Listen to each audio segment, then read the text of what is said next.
Hi praise lord. దేవుని పరిశుద్ధ నామానికి స్తోత్రం కలుగును గాక. ఈరోజు దేవుని వాగ్దానము మత్తయి సువార్త 6వ అధ్యాయము 6వ వచనమును చూద్దామా.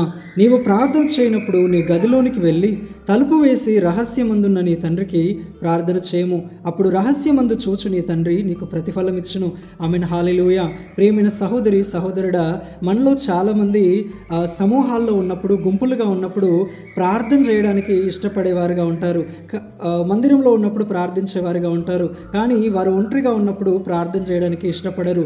మనము చేస్తున్న ప్రార్థన మనుషుల ఒక మెప్పును పొందాలని కాదు, కానీ దేవుని యొక్క కృపను పొందాలని, దేవుని యొక్క అనుగ్రహమును పొందాలని, దేవుని యొక్క కార్యములను మన జీవితంలో చూడాలని ఒక ఆశతో, ఆసక్తితో మనము వ్యక్తిగత ప్రార్థన చేయగలిగినట్లయితే, మన గదిలోనికి వెళ్ళి తలుపు వేసుకొని ప్రార్థన చేయగలిగితే, అవును, మనము చేయించిన ప్రార్థనను, విజ్ఞాపనను, మన సమర్పణను చూస్తున్న దేవుడంట మనకు ప్రతిఫలం ఇస్తాడంట.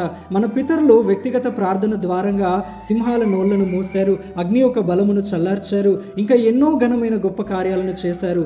మోకరించి ప్రార్థించే వ్యక్తి ఎదుట దేశముల యొక్క సమాజములు సాగిలపడతాయంట. అవును, దానియేలు మోకాళ్ళ అనుభవం కలిగిన వ్యక్తి. దినమునకు 3 సార్లు ఆయన ప్రార్థించేవాడు. దైవికమైన జ్ఞానము ఆయన ద్వారంగా వెల్లడి చేయబడినప్పుడు రాజైన నెబుకద్నెజరు ఆయన ఎదుట సాగిలపడ్డాడు. ప్రార్థించే వ్యక్తి శక్తివంతమైన వ్యక్తిగా ఉంటాడు.